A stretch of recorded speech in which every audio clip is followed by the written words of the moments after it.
नमस्कार दोस्तों, मैं डॉक्टर विष्णु शर्मा आपका तहे दिल से स्वागत करता हूं। दोस्तों, आज हम जो चर्चा चल रही थी, लास्ट चैप्टर में जो हमने चर्चा की थी वह आपके ढूंढाड़ रियासत के बारे में चर्चाएं हो रही थी।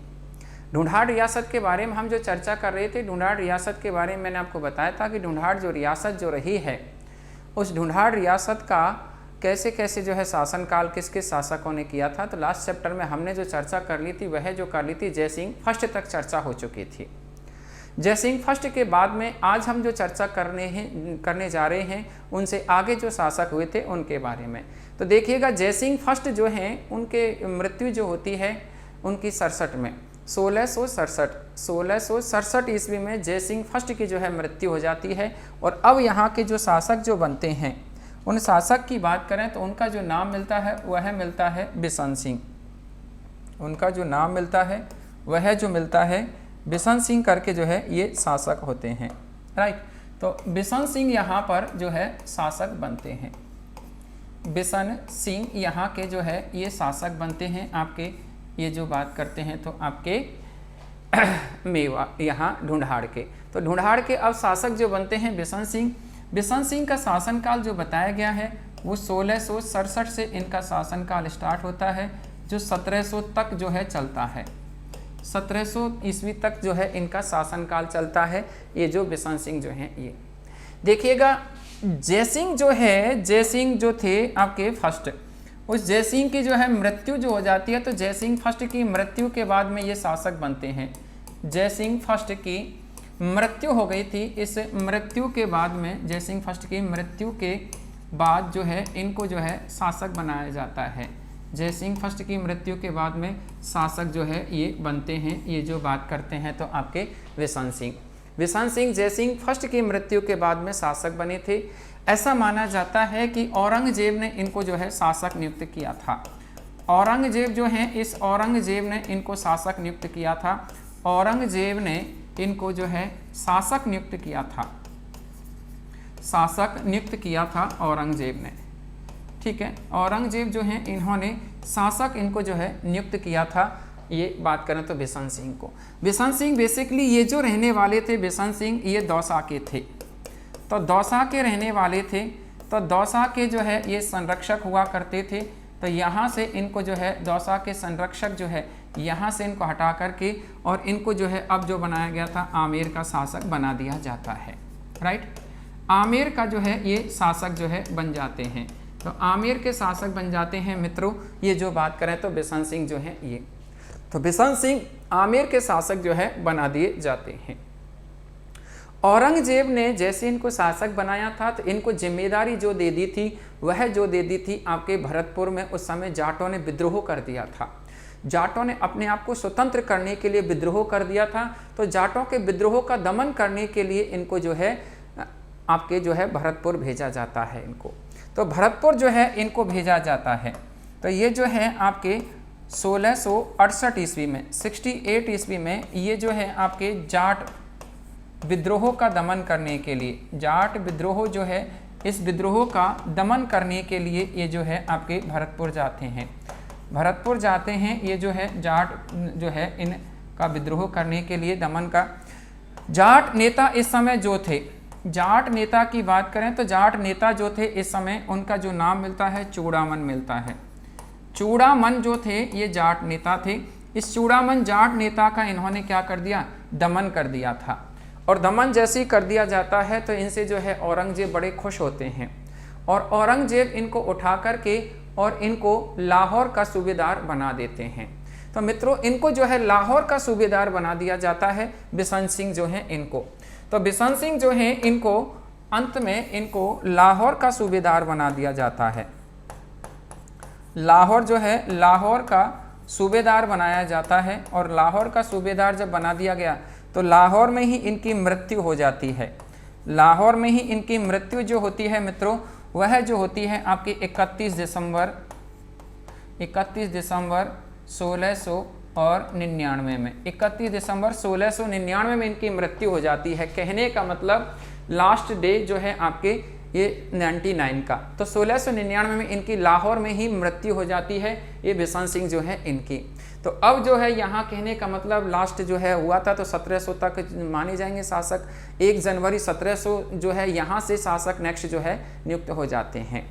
तो ऐसा इनका जो है अचीवमेंट रहा था, कोई विशेष इनकी उपलब्धि नहीं रही थी। शासनकाल तो ठीक ठाक रहा था, 67 से लेकर के 1700 ईस्वी तक जो है इनका शासनकाल रहा था, लेकिन कोई विशेष अचीवमेंट इनका शासनकाल का नहीं रहा था। इनका एक पुत्र हुआ आगे चलकर, एक क्या इनके 2 पुत्र बताए जाते हैं, एक का नाम तो जो है विजय सिंह और एक का नाम जय सिंह। तो इनके 2 पुत्र बताए जाते हैं इस बिशन सिंह के, एक का नाम तो जय सिंह मिलता है और एक का नाम विजय सिंह मिलता है मित्रों। तो अब यहाँ पर जो शासक जो बनते हैं उनकी बात करें तो अब यहाँ पर जो शासक के रूप में जो यहाँ पर नियुक्त होते हैं, वो जो शासक जो बनाए जाते हैं वो थे आपके जय सिंह करके जो है ये शासक बनाए जाते हैं। जय सिंह जो हैं ये शासक बनाए जाते हैं, जिनको जय सिंह सेकंड के नाम से आप लोग पुकारते हैं मित्रों। जय सिंह सेकंड का शासनकाल जो रहा था वह जो रहा है 1700 से लेकर के, इनका शासनकाल जो रहा है वो रहा है आपके 1743 ईस्वी तक। 43 जो है यहाँ तक इनका शासनकाल रहता है, ये जय सिंह सेकंड जो थे इनका। देखिएगा ये आपके ढूंढाड़ के या आमेर के जो है ये यहाँ के बहुत ही योग्य शासकों में से एक जो है शासक साबित हुए थे। तो सबसे पहली बात तो ये जो हैं आप बिशन सिंह के जो है पुत्र थे ये, राइट। बिशन सिंह जो है, बिशन सिंह के जो है ये पुत्र थे, बिशन सिंह के पुत्र थे जय सिंह जो हैं ये। इनके ही एक पुत्र और थे, कहने का मतलब इनके भाई, और उस भाई की बात करें तो उस भाई का जो नाम मिलता है वह जो मिलता है, इनके भाई का जो नाम मिलता है वो मिलता है आपके यहाँ पर, वो मिलता है इनके भाई का नाम जो मिलता है वह जो मिलता है इनके भाई का नाम विजय सिंह। विजय सिंह जो है इनके भाई का नाम जो है मिलता है। विजय सिंह जो है इनके भाई थे, तो जय सिंह और विजय सिंह ये 2 भाई थे। देखिएगा यहाँ पर कई लोग ऐसा कहते हैं कि जो जय सिंह थे वो विजय सिंह थे और विजय सिंह थे वो जय सिंह थे, औरंगजेब ने इनके नाम एक्सचेंज किए थे। तो ऐसा इनके बारे में कहा जाता है, तो इससे क्या फ़र्क पड़ रहा है, हमें क्या पता कौन तो विजय सिंह थे और कौन जय सिंह थे, कौन का नाम विजय सिंह किया था और कौन का नाम जय सिंह किया था। तो ऐसा यहाँ पर ये 2 भाई थे। तो जय सिंह जो है ये सेकंड जो है ये शासक बनते हैं। जय सिंह सेकंड की बात करें तो ऐसा मानते हैं कि जब ये शासक बने थे तो उस समय दिल्ली में जो शासक जो कर रहे थे, दिल्ली में जो शासन कर रहे थे वह जो कर रहे थे औरंगजेब। औरंगजेब जो है ये यहाँ पर शासन कर रहे थे मित्रों। औरंगजेब जो है यहाँ पर ये शासन कर रहे थे। तो औरंगजेब जो है इन्होंने इस जय सिंह को, औरंगजेब ने इस जय सिंह को, ऐसा माना जाता है कि औरंगजेब ने इस जय सिंह को सवाई राजा की उपाधि प्रदान की थी। सवाई राजा जो है ये इनको जो है टाइटल दिया था। सवाई राजा टाइटल क्यों दिया था? सवाई का मतलब सवाया, सवाया मतलब 1 से 1/4, कहने का मतलब 1 रुपये से सवा मतलब बड़ा, थोड़ा ज़्यादा, है ना। तो एक्चुअल में ये जो है सवाई राजा की उपाधि इसलिए दी थी क्योंकि पहले वाले जय सिंह जो थे, जय सिंह फर्स्ट जो थे, उस जय सिंह फर्स्ट से ये सवाई थे, सभी क्षेत्रों में सवाई थे, ज्ञान के क्षेत्रों में और भी क्षेत्रों में, युद्ध क्षेत्रों में, कूटनीतिक क्षेत्रों में, सभी क्षेत्रों में जो है ये वाक्पटुता में, सब चीज़ों में जो है उससे सवाई थे। और इसी कारण इनको सवाई राजा की उपाधि औरंगजेब के द्वारा प्रदान की गई थी। मित्रों यहाँ से ये प्रश्न जो है कई बार पूछ लिया गया है, यहाँ से इस प्रश्न को कई बार पूछ लिया गया है एग्जाम में कि सवाई राजा की उपाधि जय सिंह को किस शासक ने जो है प्रदान की थी। तो सवाई राजा की इस जय सिंह को जो उपाधि जो प्रदान की थी वह जो की गई थी औरंगजेब के द्वारा। देखिएगा औरंगजेब जो हैं ये जिंदा रहते हैं 1707 ईस्वी तक। 1707 ईस्वी तक इनका शासनकाल बड़ा स्मूथ चलता है, किनका? जय सिंह का भी। 1707 ईस्वी में औरंगजेब की क्या हो जाती है? मृत्यु हो जाती है। औरंगजेब की जैसे ही मृत्यु होती है तो औरंगजेब के बेसिकली 4 पुत्र थे और उन 4 पुत्रों में 2 पुत्रों ने उत्तराधिकार को लेकर के घमासान मचा दिया था। तो 2 पुत्रों में घमासान हो जाता है और वह जो है युद्ध होता है दोनों पुत्रों में उत्तराधिकार को लेकर के, जैसे जाजू का युद्ध कहा जाता है। तो मैं यहाँ पर आपके सामने जो बात कर रहा हूँ वो कर रहा हूँ जाजू का युद्ध। जाजू का युद्ध, बैटल ऑफ जाजू। जाजू का युद्ध जो है ये रहा था। जाजू के युद्ध की बात करें तो ये जो युद्ध हुआ था ये हुआ था आपके 1707 ईस्वी में होता है जाजू का युद्ध। जाजू जो स्थान पड़ता है ये आपके आगरा के पास में पड़ता है। आगरा जो है वहाँ पड़ता है, ये जाजू जो स्थान जो पड़ता है ये आगरा जो है यहाँ पड़ता है, जाजू जो स्थान पड़ता है, राइट। तो आगरा के यहाँ पर ये जाजू का जो है ये स्थान पड़ता है, तो यहाँ ये युद्ध होता है, जाजू का जो युद्ध होता है ये। इस युद्ध की बात करें तो देखिएगा मित्रों, ये जो युद्ध हुआ था ये उत्तराधिकार का युद्ध कहलाता है। ये क्या कहलाता है? उत्तराधिकार का युद्ध कहलाता है। उत्तराधिकार का युद्ध कहलाता है। उत्तराधिकार का युद्ध कहलाता है ये जाजू का जो युद्ध था ये। वो कैसे कि औरंगजेब के 2 पुत्रों में हुआ था ये। और 2 पुत्रों की बात करें तो एक जो पुत्र थे उसका तो नाम मिलता है आजम, एक का तो मिलता है आजम खां और एक का नाम मिलता है मुअज्जम खां। एक का नाम मिलता है मुअज्जम खां। आजम खां और मुअज्जम खां, इन दोनों जो है भाइयों में ये युद्ध होता है, जैसे जाजू का युद्ध कहा गया है। देखिएगा आजम खां का साथ तो जो देते हैं, इनका साथ जो दिया था, आजम खां का साथ जो दिया था वह तो दिया था आपके जय सिंह ने। जय सिंह जो है इन्होंने इनका साथ दिया था, जय सिंह सेकंड ने। जबकि इनका साथ जो देते हैं वो देते हैं विजय सिंह। इनका साथ जो देते हैं वो देते हैं विजय सिंह। तो ये जय सिंह और विजय सिंह, इन दोनों भाइयों ने दोनों का अलग अलग साथ दिया था। लेकिन अंतिम रूप में जो विजय होते हैं, अंतिम रूप से जो विजय जो रहते हैं वो मुअज्जम खां की जो है विजय होती है। इनकी विजय होती है यहाँ पर इस युद्ध में, इनकी विजय होती है। और ये जो है मुअज्जम खां विजय होने के बाद ये दिल्ली के जो है शासक जो है बनते हैं। दिल्ली के जो है ये शासक बनते हैं। और दिल्ली के शासक जब बनते हैं तो ये दिल्ली के शासक जो बने थे वो बने थे बहादुर शाह के नाम से। तो बहादुर शाह फर्स्ट के नाम से जो है ये जाने जाते हैं। बहादुर शाह के नाम से दिल्ली के शासक बन जाते हैं कौन? मुअज्जम खां।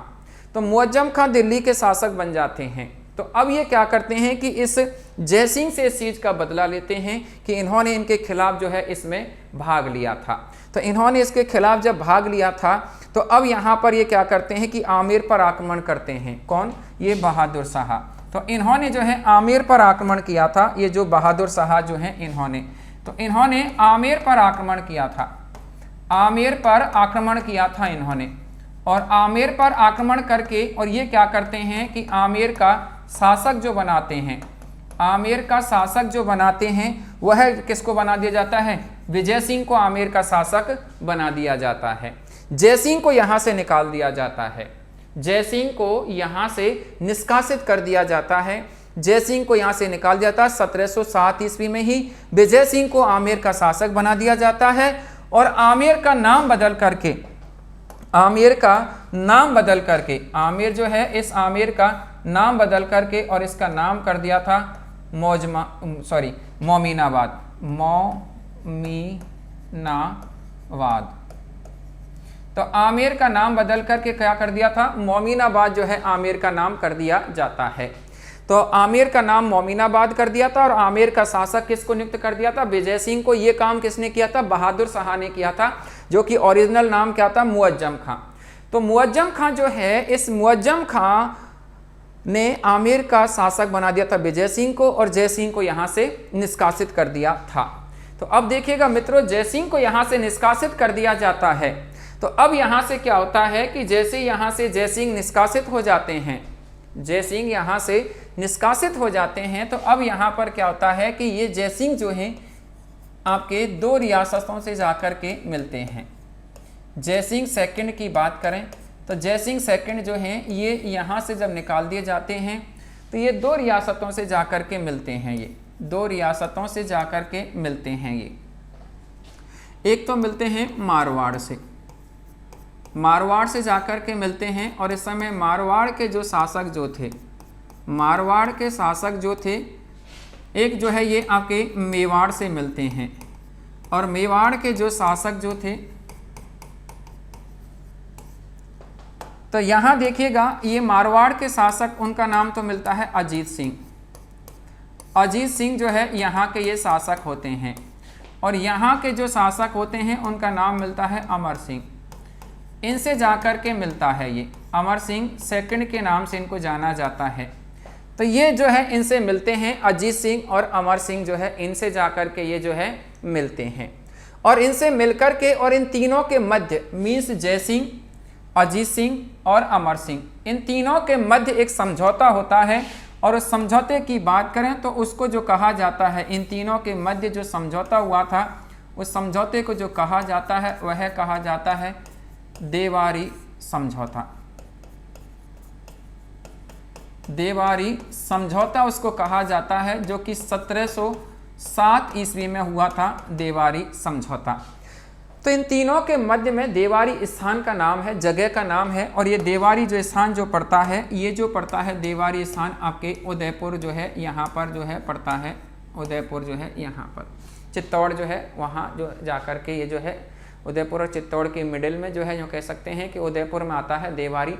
तो यहाँ पर ये जो है देवारी समझौता जो है ये होता है। तो यहाँ इन तीनों रियासतों में क्या होता है, इस समझौते के तहत इन तीनों रियासतों में वैवाहिक संबंध स्थापित हो जाते हैं। वैवाहिक संबंध जो है स्थापित होते हैं, वैवाहिक संबंध जो है स्थापित होते हैं यहाँ पर इन तीनों रियासतों के मध्य में। तीनों रियासतों में वैवाहिक संबंध स्थापित होते हैं। और वो किस लिए, क्योंकि इस जयसिंह ने इनसे हेल्प के लिए कहा था। जयसिंह जो है, इस जयसिंह ने इनसे हेल्प के लिए कहा था कि भाई मेरी सहायता करो। और वो किस लिए कि आमेर से निष्कासित कर दिए थे, तो इन्होंने कहा कि भाई ठीक है हम तेरी सहायता कर देंगे, तो उसके लिए क्या जो है अपने बीच में कुछ पुख्ता जो है वो भी तो होना चाहिए कि इसलिए हेल्प की थी। तो इन्होंने क्या किया कि इन तीनों में वैवाहिक संबंध स्थापित हो गए। और वो कैसे होते वैवाहिक संबंध, यहाँ क्या होता है कि ये जो हैं आपके अजीत सिंह की एक पुत्री थी। और उस पुत्री की बात करें तो उसका नाम मिलता है सूरज कंवर। सूरज कंवर जो है ये सूरज कंवर राठौड़, इनकी ये पुत्री थी। और इधर इनकी भी एक पुत्री थी। और उस पुत्री की बात करें तो उस पुत्री का नाम मिलता है चांद कंवर सिसोदिया। चांद कंवर सिसोदिया, चांद कंवर सिसोदिया, चांद कंवर सिसोदिया। तो चांद कंवर सिसोदिया जो हैं ये, तो देखिएगा सूरज कंवर राठौड़ और चांद कंवर सिसोदिया, ये जो है इनकी जो है इधर इनकी पुत्री थी सूरज कंवर, उनकी चांद कंवर थी। इन दोनों ने क्या किया कि इन दोनों ने जयसिंह के साथ में विवाह कर दिया था। इन दोनों ने क्या किया कि जयसिंह सेकंड जो है, इस जयसिंह सेकंड के साथ में इनका जो है विवाह कर दिया था इन्होंने। और इधर इन्होंने इनका विवाह इनके साथ में ही कर दिया था। तो दोनों ने, सूरज कंवर का विवाह जयसिंह के साथ में कर दिया जाता है। इधर अमर सिंह चांद कंवर का विवाह इनके साथ में करते हैं, लेकिन एक शर्त रखते हैं कि जो चांद कंवर के जो पुत्र होगा, इसके जो पुत्र होगा वही जो है आमेर का आगे शासक बनेगा, आगे जो है आमेर का शासक बनेगा। ऐसी जो है ये शर्त रखते हैं कौन, यहाँ पर अमर सिंह। तो ऐसी ये शर्त के तहत इनका विवाह, चांद कंवर का विवाह जयसिंह के और ये सूरज कंवर का विवाह इनके साथ में कर देते हैं। तो ऐसे यहाँ पर ये वैवाहिक संबंध स्थापित हो गए थे इस देवारी समझौते के तहत।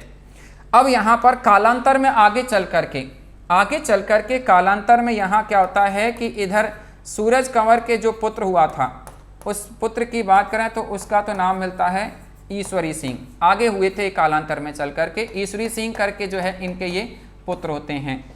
इनके जो पुत्र हुए थे उस पुत्र की बात करें तो उसका नाम मिलता है माधव सिंह। इनके जो पुत्र हुए थे उनका जो नाम मिलता है माधव सिंह फर्स्ट के नाम से इनको जाना जाता है। तो माधव सिंह फर्स्ट और ईश्वरी सिंह ये जो है यहाँ पर ये दोनों के दोनों जो है इनके जो है ये पुत्र होते हैं आगे कालांतर में। यहाँ देवारी समझौते से अब क्या होता है कि इस देवारी समझौते के तहत यहाँ ये क्या करता है, जयसिंह इन दोनों की सेना लेकर के, इन दोनों की सेना लेकर के, दोनों की सेना लेता है ये मेवाड़ और मारवाड़ दोनों की सेना लेकर के, और ये क्या करता है कि आपके जो कह सकते हैं कि विजय सिंह के ऊपर आक्रमण कर देता है। विजय सिंह जो है, इस विजय सिंह जो कि आमेर के थे इस समय, ये आमेर के शासक थे, तो इसके ऊपर जो है ये क्या करता है, आक्रमण कर देता है। और आक्रमण करके और इस विजय सिंह को क्या कर लेता है, बंदी बना लेता है। विजय सिंह को बंदी बना लिया था। और ये जो कार्य हुआ था, ये जो हुआ था 1710 ईस्वी में। 1710 ईस्वी में जो है आमेर पर इनका पुनः जो है शासन स्थापित हो गया था। किसका? जयसिंह जो है इनका आमेर पर पुनः जो है यहाँ पर ये शासन स्थापित हो जाता है। तो देखिएगा मित्रों, मैंने आपसे यहाँ पर ये कहा कि देवारी समझौता, कई बार यहाँ से प्रश्न आया हुआ है, कई बार एग्जाम में यहाँ से प्रश्न आया हुआ है कि देवारी समझौता कब हुआ था। तो देवारी समझौता हुआ था 1707 ईस्वी में। दूसरा प्रश्न यहाँ से कि देवारी समझौता किन किन रियासतों के मध्य हुआ था। तो वैसे बात करें तो ये तो आपके ढूंढाड़ के है ही, और ये मेवाड़ और ये मारवाड़, कहने का ढूंढाड़, मेवाड़, मारवाड़ तीनों रियासतों के मध्य हुआ था। इधर बाई चांस अगर शासक को पूछ लिया जाए तो आप बता सकते हैं मेवाड़ के समय शासक थे अमर सिंह सेकंड और इधर मारवाड़ के शासक थे अजीत सिंह। इस समझौते के तहत तीनों रियासतों में वैवाहिक संबंध स्थापित हो जाते हैं, राइट। वैवाहिक संबंध स्थापित हो जाते हैं तीनों रियासतों में। इधर सूरज कंवर राठौड़ का विवाह जयसिंह के साथ में कर दिया जाता है, इधर चांद कंवर का विवाह भी जयसिंह के साथ में कर दिया जाता है। अब जयसिंह के पास में दोनों रियासतों के साथ में रिश्तेदारी हो गई, तो इसने क्या किया कि मेवाड़ और मारवाड़ दोनों की सेनाएं लेकर के और आमेर को प्राप्त करने के लिए विजय सिंह के ऊपर आक्रमण कर दिया था 1710 ईस्वी में। तो 1710 ईस्वी में यहाँ पर ये जो है ये आक्रमण जो है कर दिया जाता है यहाँ पर। तो ये 1710 ईस्वी में यहाँ पर ये जो आक्रमण कर देते हैं, तो यहाँ पर इसको क्या करते हैं, विजय सिंह को ये जो है बंदी बना लेते हैं। विजय सिंह जो है, इस विजय सिंह को यहाँ पर इन्होंने जो है बंदी बना लिया गया, और विजय सिंह को यहाँ पर जो है ये बंदी बना लिया गया, और इसको बंदी बना करके अब पुनः आमेर के शासक कौन बन जाते हैं, जयसिंह सेकंड जो है आमेर के शासक पुनः बन जाते हैं। तो 3 साल का ये ड्यूरेशन विजय सिंह यहाँ पर एक तरह से शासक के रूप में रहते हैं। तो अब आगे देखिएगा यहाँ से आगे क्या होता है कि यहाँ से आगे की बात करते हैं। तो आगे अब यहाँ से क्या होता है कि जयसिंह के अब आगे की कहानी सुनिएगा। और जयसिंह की आगे की कहानी की बात करें तो देखिएगा जयसिंह जो है बात पहुंचती है, अब बात कर रहे हैं हम यहाँ पर 1722 ईस्वी की। 1722 ईस्वी की बात करते हैं। तो देखिएगा एक चीज और आप यहाँ ध्यान रख सकते हैं कि जयसिंह जो थे सेकंड, इन्होंने 7 मुगल शासकों का शासनकाल देखा था। कहने का मतलब 7 मुगल शासक चेंज हो गए थे दिल्ली में, जब तक ये अकेले इधर बने रहे थे। और वो भी बात करें तो औरंगजेब से लेकर के मोहम्मद शाह तक, मोहम्मद शाह की बात करें तो उनको रंगीला कहा जाता है। तो रंगीला तक जो है इन्होंने 7 मुगल शासकों का शासनकाल देखा था। जब मोहम्मद शाह जब शासक बने थे तो उस समय भरतपुर के जाटों ने विद्रोह जो है ज़्यादा बूम पर जो है आ चुका था। भरतपुर के जाटों का पुनः विद्रोह जो है बूम पर आ चुका था, और बात है 1722 ईस्वी की। तो इस समय दिल्ली के जो शासक थे 1722 ईस्वी में दिल्ली के जो शासक थे वो थे मोहम्मद शाह। दिल्ली के जो शासक, और उस शासक की बात करें तो उस शासक का जो नाम मिलता है वह जो मिलता है मोहम्मद शाह। मोहम्मद शाह करके जो है ये दिल्ली के जो है शासक होते हैं। मोहम्मद शाह जो है ये दिल्ली के शासक होते हैं। इस मोहम्मद शाह की बात करें तो दिल्ली के शासक मोहम्मद शाह जाटों से परेशान थे उस समय। विशेष रूप से इनका भी शासन में कोई बड़ा इंटरेस्ट नहीं था। इनका जो है ये रंगीला के नाम से महिलाओं में खोए रहते थे सारे दिन, तो रंगीला के नाम से जो है फेमस हुए हैं ये मोहम्मद शाह जो हैं। तो ये जो है वो जाट विद्रोह से बड़े परेशान थे।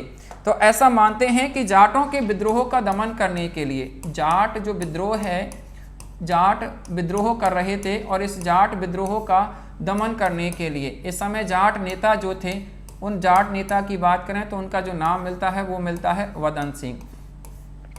वदन सिंह थे। तो ये वदन सिंह जो थे जाट नेता इस समय, तो इन्होंने क्या किया, मोहम्मद शाह ने जयसिंह जो हैं, जयसिंह जो हैं, इस जयसिंह जो हैं सेकंड को भेजते हैं यहाँ इस समय।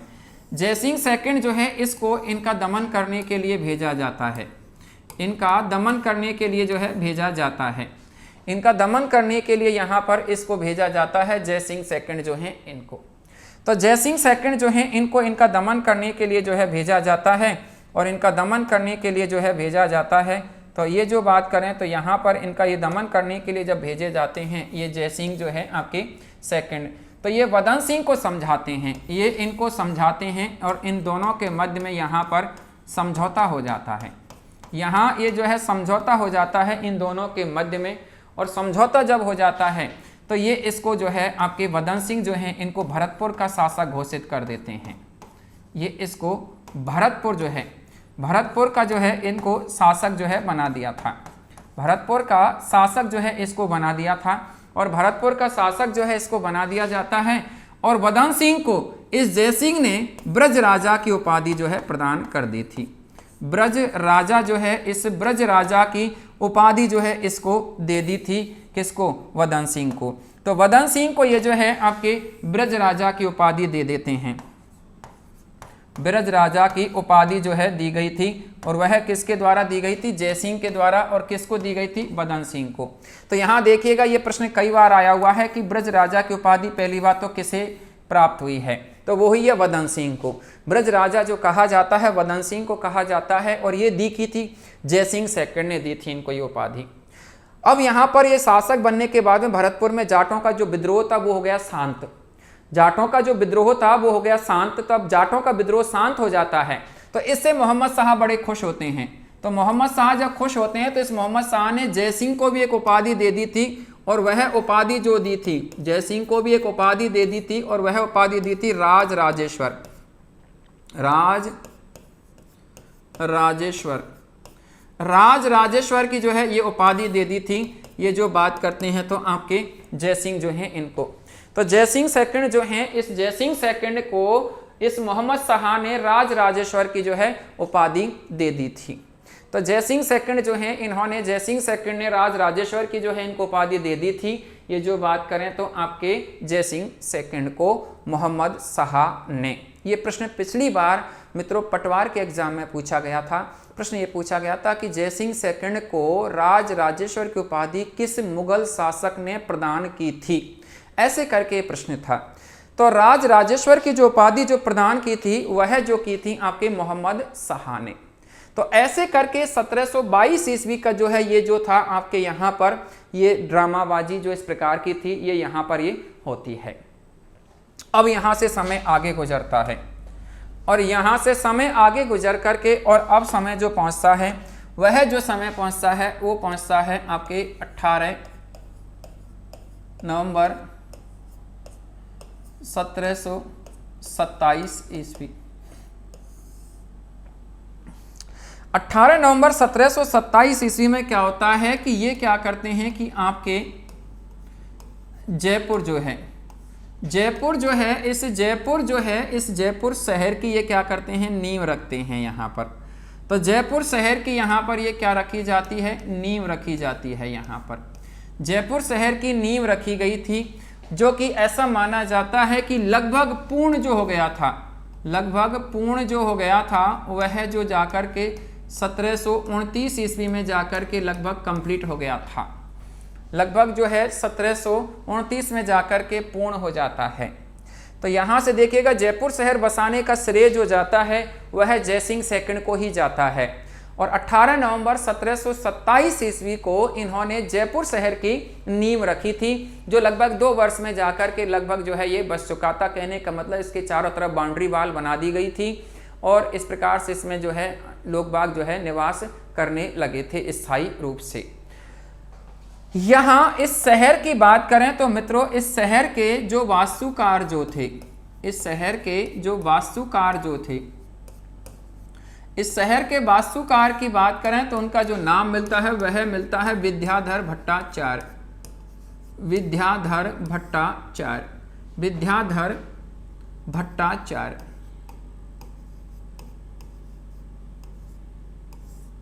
विद्याधर भट्टाचार्य जो थे यहाँ के जो है ये वास्तुकार हैं आपके जयपुर शहर के। विद्याधर भट्टाचार्य की बात करें तो आप बंगाल के निवासी रहे हैं। ये बंगाल निवासी रहे हैं ये जो विद्याधर भट्टाचार्य जो हैं ये। विद्याधर भट्टाचार्य की बात करें तो विद्याधर भट्टाचार्य जो हैं ये बंगाल के रहने वाले थे। तो यहाँ ये बंगाल से आए और इन्होंने यहाँ जयपुर शहर की योजना बनाई थी। कहने का मतलब जयपुर शहर के जो इंजीनियर जो थे जो आर्किटेक्चर जो थे वो थे विद्याधर भट्टाचार्य। इनकी देखरेख में इस जयपुर शहर को बसाया गया था। अब इन्होंने जयपुर शहर को यूं ही नहीं बसा दिया कि लो साहब जयपुर शहर अपनी इच्छा के अनुसार इसको बसा दिया। इसने क्या किया 2 शहरों की कॉपी की है। इसने जयपुर शहर को बसाते समय 2 शहरों की कॉपी की है और 2 शहरों की बात करें तो एक तो है कैंटन शहर। कैंटन शहर जो पड़ता है चीन में पड़ता है और एक है इराक का बगदाद शहर। बगदाद शहर जो है ये है आपके इराक का, इराक का बगदाद शहर और चीन का कैंटन शहर। इन दोनों शहरों की जो है कॉपी करके आपके जयपुर शहर को बसाया है। ये जो बात करें तो आपके ये विद्याधर भट्टाचार्य ने, तो विद्याधर भट्टाचार्य ने जयपुर शहर को जो बसाया है वह जो है आपके इन दो जो है शहरों से कॉपी करके और आपके इस शहर को इन्होंने बसाया है। इस शहर की बात करें तो ऐसा मानते हैं कि ये जो शहर इन्होंने बसाया था तो इस शहर की इन्होंने विशेष रूप से 9 चौकी के रूप में ये जो है जाना जाता है। इस शहर को 9 चौकी के रूप में इसको जाना जाता है। 9 चौकी की बात करें तो वो कैसे कि ये जो है आपके 9 पार्टों में बटा हुआ है ये जो शहर है, 9 पार्टों में बटा हुआ है ये जो शहर है, 9 पार्टों में जो है ये शहर बटा हुआ है।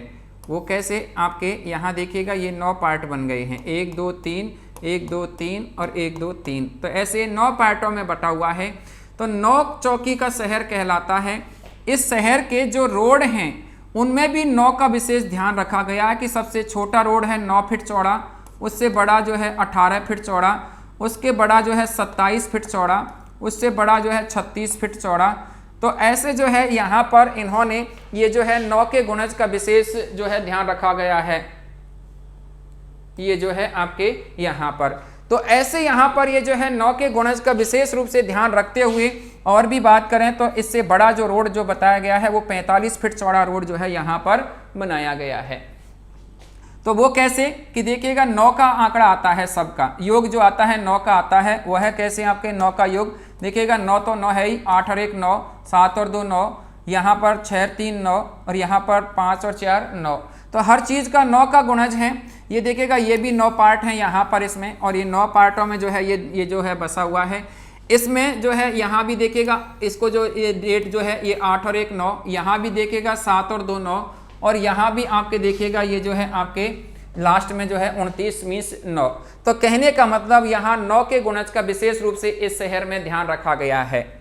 इस शहर की बात करें तो इस शहर में 7 जो है दरवाजे हैं, इस शहर में 7 दरवाजे हैं। ये जो आपका शहर है 7 इसमें दरवाजे हैं, इसमें 7 दरवाजे हैं इस शहर में।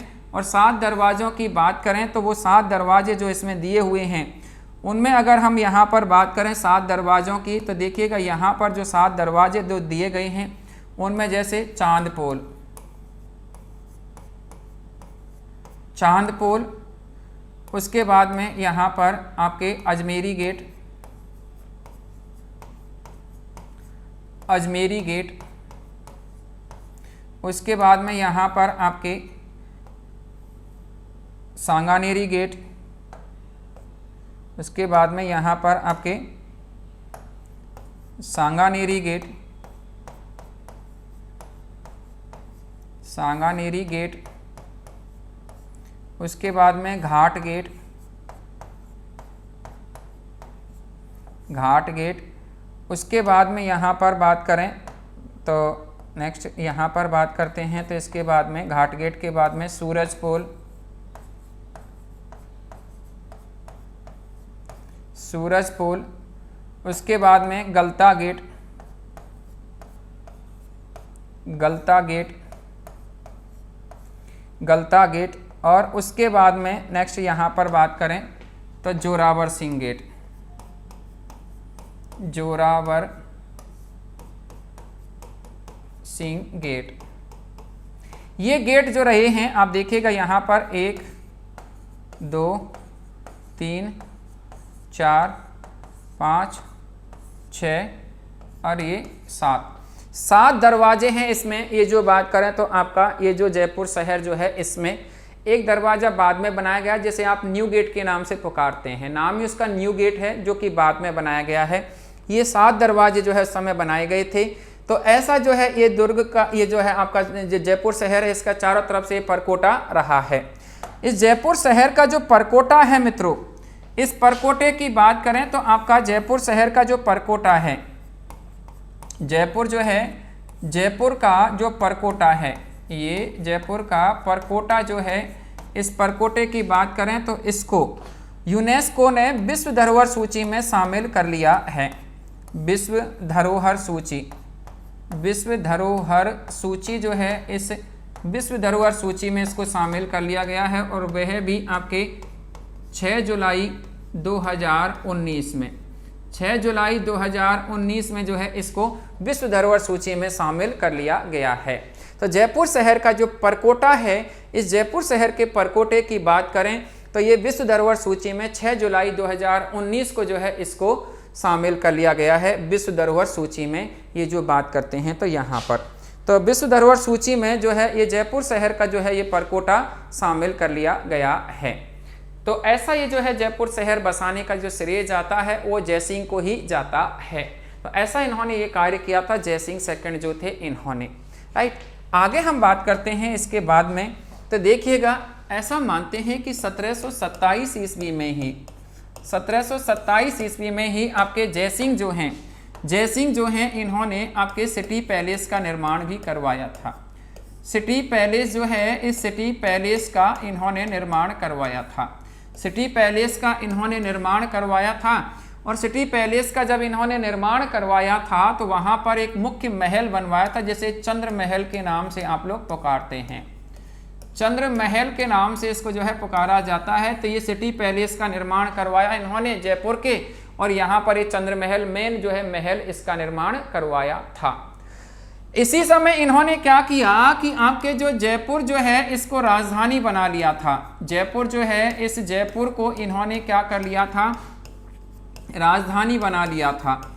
राजधानी बना लिया था मित्रों। राजधानी जो बनाया था वह कहाँ से ट्रांसफर हुई थी, आमेर से ट्रांसफर हुई थी। आमेर मैंने आपको उस दिन भी कहा था 520 वर्ष जो है आमेर राजधानी रहा था, और उसके बाद आमेर से राजधानी क्या बन गई थी, आपके जयपुर राजधानी जो है बन गई थी। तो आमेर से राजधानी को जयपुर ट्रांसफर करने का जो श्रेय जाता है वह जयसिंह सेकंड को ही जाता है। आमेर जो है, आमेर से राजधानी को जयपुर जो ट्रांसफर किया था वह जो किया था आपके जयसिंह जो है इन्होंने ही। तो जयसिंह जो है इन्होंने आमेर को जो है, आमेर से राजधानी जयपुर बना ली थी। इसी के साथ में इनका जो है यहाँ पर और उपलब्धि के रूप में बात करें तो इन्होंने क्या किया कि 1727 ईस्वी में ही आपके गोविंद देव जी मंदिर का निर्माण करवाया था। गोविंद देव जी मंदिर का, गोविंद देव जी मंदिर जो है, इस मंदिर का निर्माण जो है करवाया था। सिटी पैलेस जो है इसके पास में ही है, ये गोविंद देव जी का मंदिर जो है सिटी पैलेस के पास में ही है। गोविंद देव जी का मंदिर भगवान कृष्ण का मंदिर है, और इस गोविंद देव जी को इन्होंने अपना आराध्य देव के रूप में पूजा है। आराध्य देव जो है, इस आराध्य देव के रूप में यहाँ के शासकों ने इस गोविंद देव जी